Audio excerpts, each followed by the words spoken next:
درس بیستم یعنی 20واں درس. نعت و تاکید کہ اعراب اصلی و اعراب طبعی. ٹھیک ہے, اصلی اعراب کیا دیکھیے سب کی تشریح ہم نے کر دی آپ کو. طوابع کسے کہتے ہیں, اعراب اصلی کسے کہتے ہیں, ہاں اعراب طبعی کسے کہتے ہیں, ہے نا واضح سمجھ رہے تھا.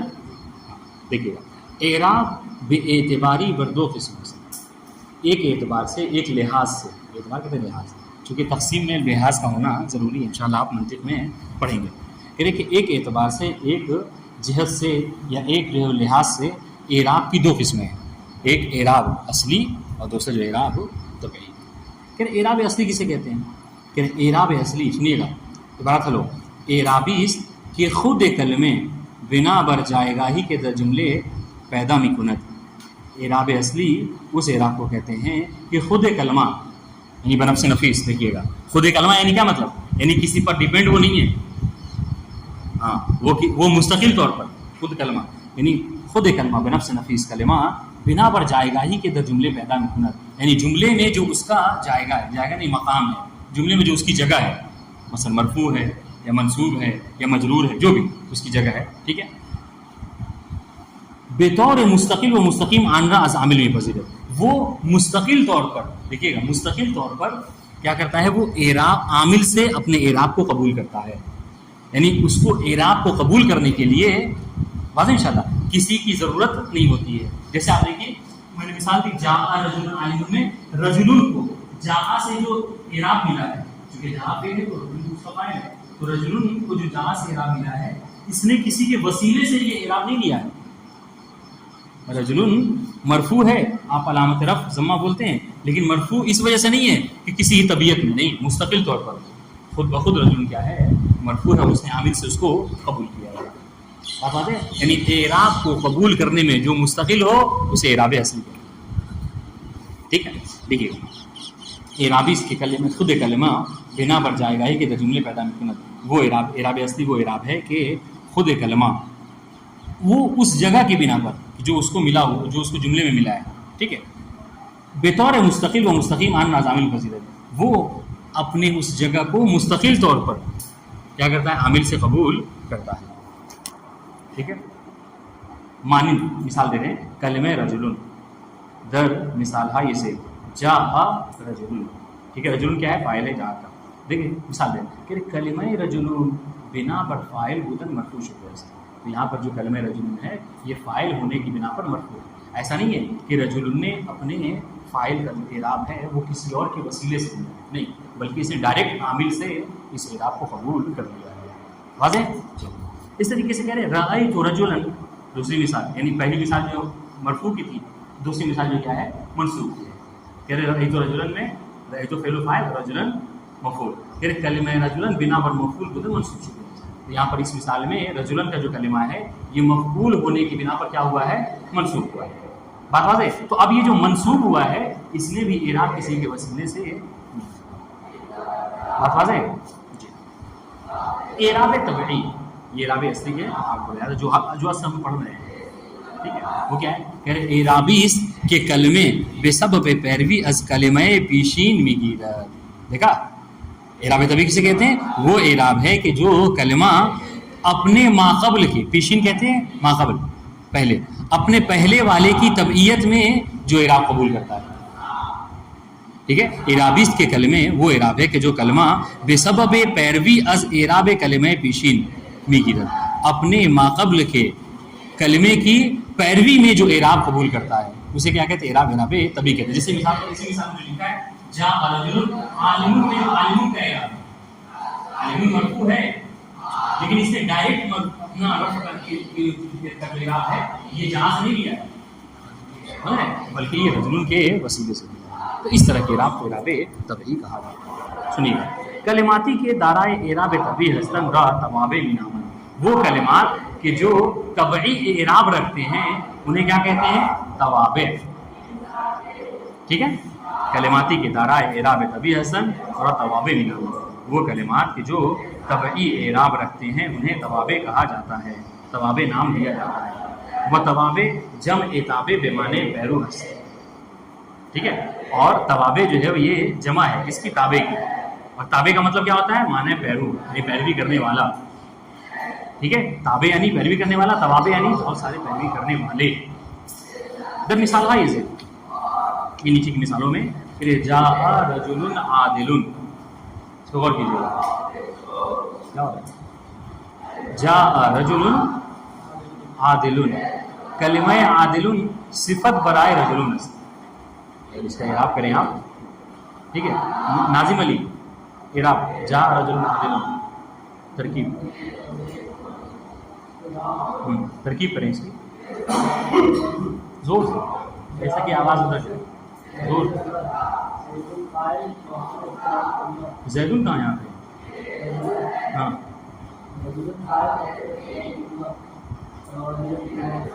احسن تو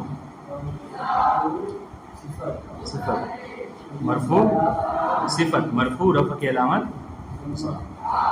ٹھیک ہے، یہ کرنا. دیکھیے گا کہ کلمہ عادل، اس مثال میں عادل کا جو کلمہ ہے صفت برائے رجل، یہ صفت ہے کس کے لیے؟ رجل کی. وہ بے سبب پیروی از رجل مرفوع شدہ، اور یہ رجل کی پیروی کی وجہ سے مرفوع ہوا ہے. یعنی ڈائریکٹ یہ فاعل واقع نہیں ہوا ہے، یاد رہے یہ ڈائریکٹ فاعل واقع نہیں ہوا ہے، بلکہ یہ رجل کی پیروی میں کیا ہوا ہے؟ مرفوع. دوسری مثال رأیت رجلا عادلا، کلمہ عادلا اس مثال میں جو عادلا ہے صفت برائے رجلا. ٹھیک ہے، اس کی ترکیب روحن غازی رأیت رجلا عادلا کی ترکیب کرو زور سے. ہاں تا ضمیر متصل مبنی بر ضم محلا مرفوع فاعل. ہاں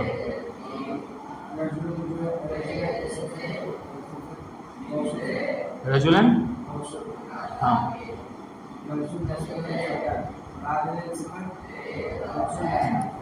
ابھی بھی اس میں کمی. آپ نے رجلن کو، رجلن کا جو اپنا اعراب ہے نارمل وہ اس کو دینا چاہیے. وہ کیا ہے؟ رجلن. اگر آپ صرف موصوف کہہ دیجیے گا اور یہ منصوب ہے نصب کے علاوہ، پتہ ہے ایسا نہیں ہے.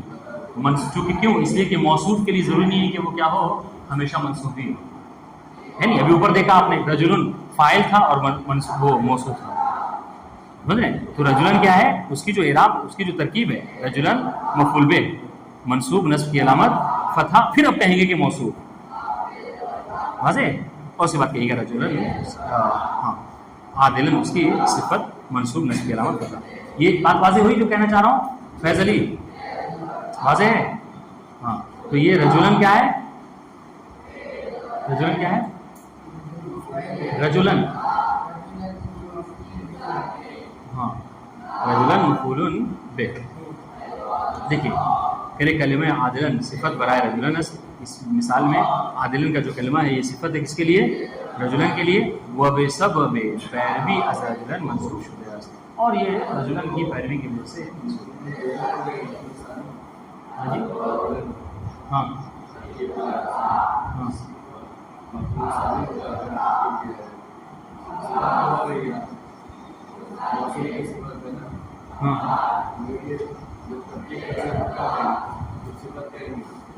نہیں، یہ وہ بس صفت ہی کہیں گے، یہ مفعول ثانی نہیں ہے، بس مفعول اول ہی اس کو چاہیے رجلن والی.